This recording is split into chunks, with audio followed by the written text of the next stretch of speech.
वर्णिवेशरमणीयदर्शनम् मन्दहासरुचिराननाम्बुजम् पूजितं सुरनरोत्तमैर्मुदा धर्मनन्दनमहं विचिन्तये।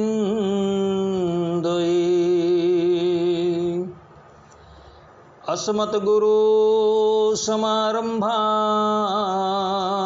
नाथयामोनमध्यमाम् लक्ष्मीवल्लभपर्यन्तां वन्दे गुरुपरम्परा वन्दे गुरुपरम्परा। सहजानंद स्वामी महाराजनी जय। श्री नारायण मुनिदेवनी जय। श्री राधा राधा विहारी लालनी जय। असतो मा षड्गमय तमसो मा ज्योतिर्गमय मृत्युर्मा अमृतं गमय। ओम शांति शांति शांति।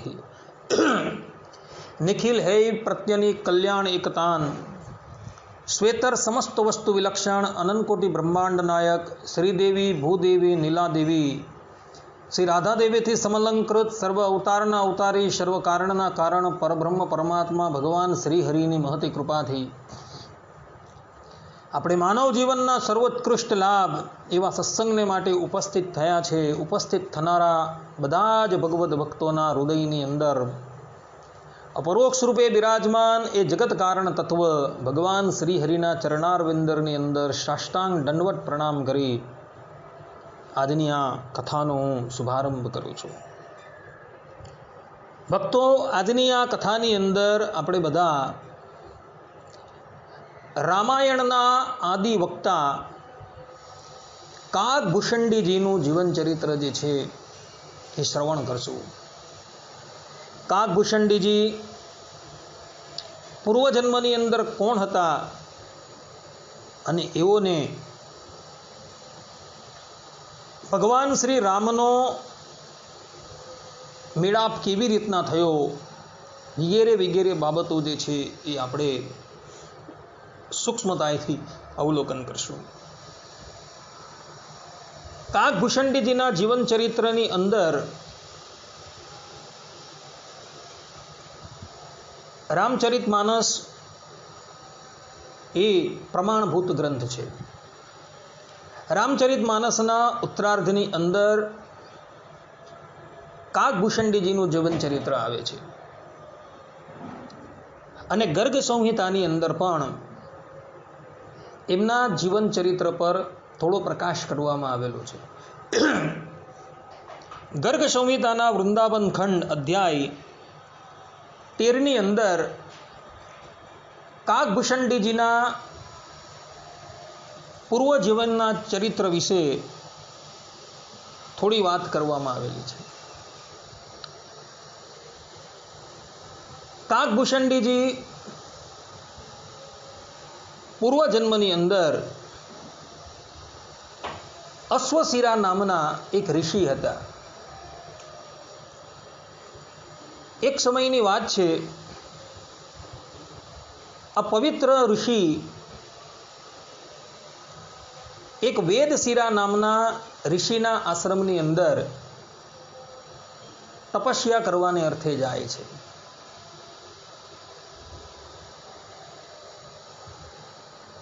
वेदशिरा ऋषि जे स्थान पर तपस्या करता हता वास्तवनी अंदर ए स्थान एनु न हतुं, परंतु एमणे त्यां आश्रम बनावेलो हतो। अश्वशिरा ऋषि ए आश्रमनी अंदर आवे छे त्यारे वेदशिरा ऋषि जे छे ए एने कहे छे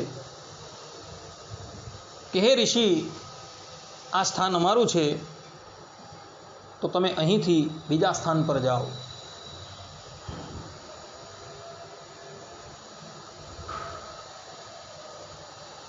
आ प्रमाणे जारे वेदशिरा ऋषिए क्रोधायमान थईने कह्युं એટલે અશ્વશિરા ઋષિ જે છે એને કહે છે કે આ સંપૂર્ણ ભૂમિ જે છે એ ભગવાન વિષ્ણુની છે. તમે એના પર અધિકાર કરીને બેઠેલા છો અને ક્રોધાયમાન થઈને મને અહીં તપસ્યા કરવાની ના પાડો છો.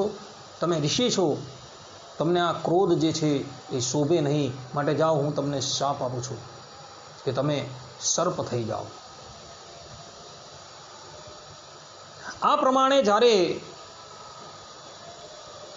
અશ્વશિરા ઋષિએ વેદશિરાને શાપ આપ્યો એટલે વેદશિરા ઋષિ પણ ક્રોધાયમાન થઈ જાય છે અને અશ્વશિરા ઋષિને શાપ આપતા કહે છે કે તમે એક સ્થાનની અંદર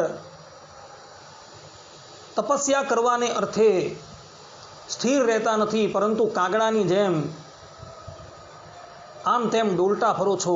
માટે જાઓ, હું તમને શાપ આપું છું કે તમે કાગડાની યોનિને પ્રાપ્ત થાઓ. આ પ્રમાણે જ્યાં શાપ આપે છે ત્યાં જ ભગવાન વિષ્ણુ જે છે એ એમની સમીપમાં પ્રગટ થાય છે. બંને ભગવાન વિષ્ણુના ઉપાસક હતા એટલે ભગવાન વિષ્ણુ ત્યાં પ્રગટ થાય છે. ભગવાન વિષ્ણુ પોતાની પાસે આવ્યા એટલે બંને ઋષિ મુનિઓ ભગવાન વિષ્ણુના ચરણની અંદર પડી જાય છે અને પ્રભુને કહે છે કે હે પ્રભુ, અમારા અપરાધને ક્ષમા કરો. અમે આપના ભક્ત છીએ, છતાં પણ અમે ક્રોધને રોકી ન શક્યા. અમે એકબીજાને શાપ આપી ચૂકેલા છે. માટે આપ અનુગ્રહ કરો અને આ શાપ મિથ્યા થાય એવી કૃપા કરો. ભગવાન વિષ્ણુ કહે છે કે હે ભક્તો, હું ધારું તો તમારો આ શાપ જે છે એ મિથ્યા કરી શકું છું, પરંતુ હું એવું નથી ઈચ્છતો કે મારા ભક્તના વચન જે છે એ મિથ્યા જાય. તમને જે શાપ આપેલો છે એ શાપ ફલીભૂત તો થશે જ, પરંતુ એ યોનિની અંદર તમારો ઉદ્ધાર કરવાને અર્થે હું આવીશ. આ પ્રમાણે ભગવાન વિષ્ણુ કહીને અંતર્ધાન થઈ જાય છે. ત્યારબાદ વેદશિરા ઋષિ જે છે એ કશ્યપની પત્ની કદ્રુને ત્યાં પ્રગટ થાય છે. ત્યારે એનું નામ હોય છે કલિય નાગ, જેનો ઉદ્ધાર ભગવાન શ્રી કૃષ્ણએ વૃંદાવનની અંદર કરેલો હતો. યમુનાના ધરાની અંદર એક કલિનાગને ભગવાન નાથે છે, મારતા નથી, ને ભગવાન એનો ઉદ્ધાર કરે છે. અને આ જે અશ્વશિરા નામના જે ઋષિ હતા એઓ કાગડાની યોનિને પ્રાપ્ત કરે છે અને એનો ઉદ્ધાર ભગવાન શ્રી રામ અયોધ્યાની અંદર કરે છે. એ જ કાગભૂષણજીજી, રામાયણના સૌથી પહેલા વક્તા, આદિ વક્તા. આ પ્રમાણેની કથા ભક્તો ગર્ગ સંહિતાની અંદર જોવા મળે છે. કાગભૂષણજીના પૂર્વજન્મ વિશે રામચરિત માનસના ઉત્તરકાંડની અંદર પણ એક કથા જોવા મળે છે. વર્તમાન જે શ્વેત વરાહ કલ્પ ચાલી રહ્યો છે એનાથી 27 કલ્પ પહેલા એક કલ્પની અંદર 8 અબજ અને 64 કરોડ વર્ષ હોય છે. બ્રહ્માજીનો એક દિવસ એટલે એક કલ્પ, ને એની અંદર 8 કરોડ અને 64 વર્ષ હોય છે. એવા 27 કલ્પ પહેલાની વાત છે આવી રહ્યા. અયોધ્યાની અંદર એક શૂદ્ર રહેતો હતો. શૂદ્ર જે છે એ પોતાના ધર્મની અંદર રહેતો હતો, પરંતુ અયોધ્યાની અંદર એક સમયે ભયંકર અકાળ પડ્યો અને અકાળને લઈને એ શૂદ્ર જે છે, જે પોતે એકાકી જતો, અયોધ્યાનો ત્યાગ કરીને ઉજ્જૈન આવી જાય છે. અને ઉજ્જૈન આવી એ એક અત્યંત ધર્માત્મા અને ત્યાગી બ્રાહ્મણની સેવામાં રહી જાય છે. તન મનથી એ બ્રાહ્મણની ખૂબ સેવા કરે છે અને બ્રાહ્મણ દેવતા ભગવાન શંકરના અનન્ય આશ્રિત હોય છે. અને ત્યાગ વૈરાગ્ય તો એનો અત્યંત ઉત્કૃષ્ટ હોય છે. બ્રાહ્મણ દેવતાને આ શૂદ્રની ઉપર દયા આવી જાય છે. એ શૂદ્રને પોતાની પાસે બોલાવે છે અને કહે છે કે ભાઈ, જા તો ક્ષિપ્રા નદીની અંદર સ્નાન કરી આવ, હું તને શિવ મંત્રની દીક્ષા આપું છું. બ્રાહ્મણની આજ્ઞા થતાં પેલો શૂદ્ર જે છે એ ક્ષિપ્રા નદીની અંદર સ્નાન કરી આવે છે અને પછી બ્રાહ્મણ દેવતા એને વિધિવત રીતે શિવ મંત્રની દીક્ષા આપે છે. ઓમ નમઃ શિવાય. બ્રાહ્મણ, ક્ષત્રિય અને વૈશ્ય એ લોકોએ ઓમ નમઃ શિવાયનો જપ કરવો હોય તો ઓમ નમઃ શિવાય એવી રીતના બોલવાનો છે. અને શુદ્ર વર્ણના જે છે, સ્ત્રી છે, તે લોકોએ ઓમ નમઃ શિવાય મંત્રનો જાપ કરવો હોય તો શિવાય નમઃ આ રીતના એનું ઉચ્ચારણ કરવાનું છે. આ વાત જે છે એ શિવ પુરાણની અંદર લખેલી છે. આ શુદ્ર જે છે, જેને ઓમ નમઃ શિવાય મંત્રની દીક્ષા પ્રાપ્ત થઈ ગઈ છે અને એ પરમ પ્રેમથી ઓમ નમઃ શિવાય મંત્રનો જાપ કરવા લાગે છે. જે પ્રમાણે બ્રાહ્મણ દેવતાએ એને વિધિ બતાવેલી હતી કે તારે શિવાય નમઃ બોલવાનું, એ વિધિ પ્રમાણે એ મંત્રનો જાપ કરતો હોય છે. પોતે શિવ મંત્રનો દીક્ષિત છે, પરંતુ વૈષ્ણવોની ઉપર એને ખૂબ દ્વેષ હતો. શિવ અને વૈષ્ણવોની શત્રુતા એ આજની નથી, પરંતુ અનાદિની છે. કોઈ પણ વૈષ્ણવને જુએ ને એટલે એ એની સાથે વિવાદ કરવા માટે તૈયાર થઈ જાય કે અમારા આરાધ્ય જે છે એ બૃહદ છે અને તારા આરાધ્ય જે છે એ કનિષ્ઠ છે. એના ગુરુ વારંવાર સમજાવે એને કે ભાઈ, ભગવાન શંકર અને ભગવાન શ્રીમદ નારાયણ એ તત્વે કરીને એક જ છે. તું એની અંદર ભેદભાવ ન રાખ. તું આ પ્રમાણે જો ભેદભાવ રાખશે તો તારી ભક્તિ જે છે એ ફલીભૂત ન થશે. પરંતુ આ ગુરુની વાતને કંઈ ગણકારતો જ ન હતો. એક સમયની વાત છે, ઉજ્જૈનની અંદર આવેલા મહાકાલેશ્વર મંદિરના પટ્ટાંગણની અંદર એ એક સ્થાન પર બેઠો ટકો ભગવાનના મંત્રનો જાપ કરતો હતો. એવા જ સમયની અંદર એના ગુરુ જે છે એ શિવાલયની અંદર આવે છે. શાસ્ત્રોની મર્યાદા છે કે ગુરુ જ્યારે તમારી સમીપમાં આવે ત્યારે તમારે ઊભા થઈ જવું પડે, એમનું અભિવાદન કરવું પડે અને આસન આપી એમને એક સ્થાન પર બિરાજમાન કરવા પડે. પરંતુ આ ઉદ્ધત જે છે એ ગુરુ આવે છે છતાં પણ એને કંઈ ગણકારતો નથી. ગુરુની દ્રષ્ટિએ તો માન અને અપમાન સમ હતા. ગુરુ એની આ ક્રિયા જુએ છે, પરંતુ મનોમન એના અપરાધને ક્ષમા કરી દે છે. પરંતુ જે જગતગુરુ જે છે ભગવાન શંકર, એ આ અપરાધ સહન કેવી રીતના કરી શકે? એવા જ સમયની અંદર ત્યાં આકાશવાણી થાય છે અને ભગવાન શંકર એને શાપ આપતા બોલે છે કે રે દુષ્ટ, ધરાતલની ઉપર ગુરુ તરીકે હું સ્વયં બિરાજમાન છું ને તું તારા ગુરુનું અપમાન કરી રહ્યો છે. જા, હું તને શાપ આપું છું કે તારે 1000 જન્મ લેવા પડશે, 1000 તામસી યોનિની અંદર તારે જન્મ લેવા પડશે અને એ જન્મની અંદર તારે કષ્ટ વેઠવા પડશે. જા, આવું વજ્રપાત તુલ્ય વચન એના ગુરુએ સાંભળ્યું ને એટલે એના ગુરુ જે છે એ અત્યંત દ્રવિત થઈ ગયા. જુઓ ભક્તો,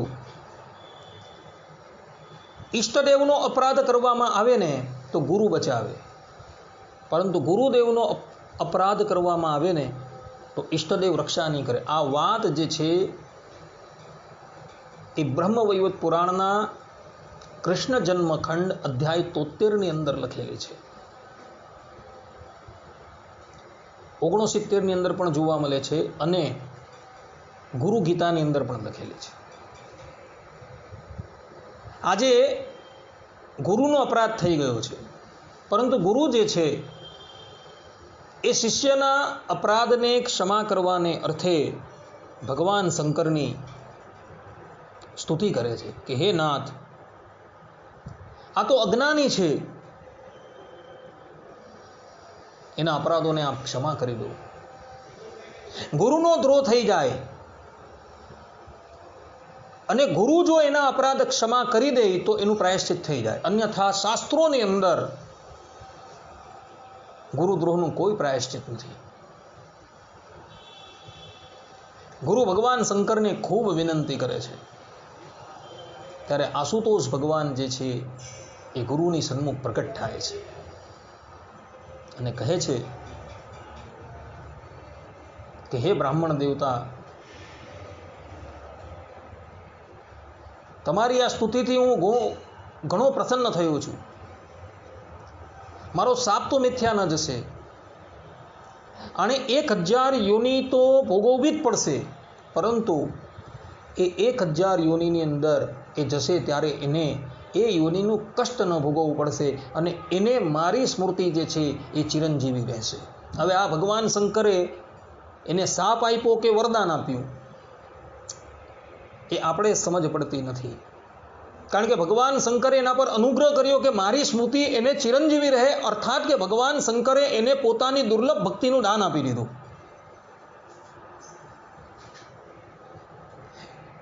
શ્રીમદ ભાગવતના 5મ સ્કંદની અંદર ઋષભદેવ ભગવાનના ચરિત્રની અંદર લખ્યું છે કે મુક્તિ દદાતી કરહિચિત ન ભક્તિ યોગ. ભગવાન જે છે એ મુક્તિ આપી દે છે, પરંતુ ભક્તિ યોગ નથી આપતા.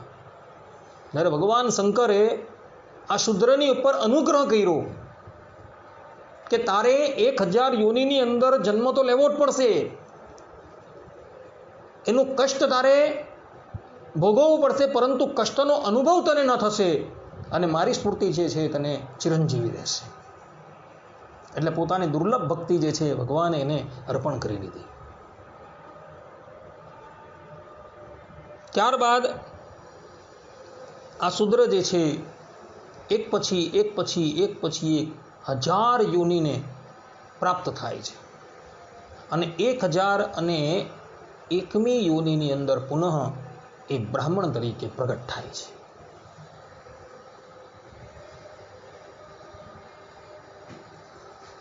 એને બ્રાહ્મણનું શરીર પ્રાપ્ત થયા બાદ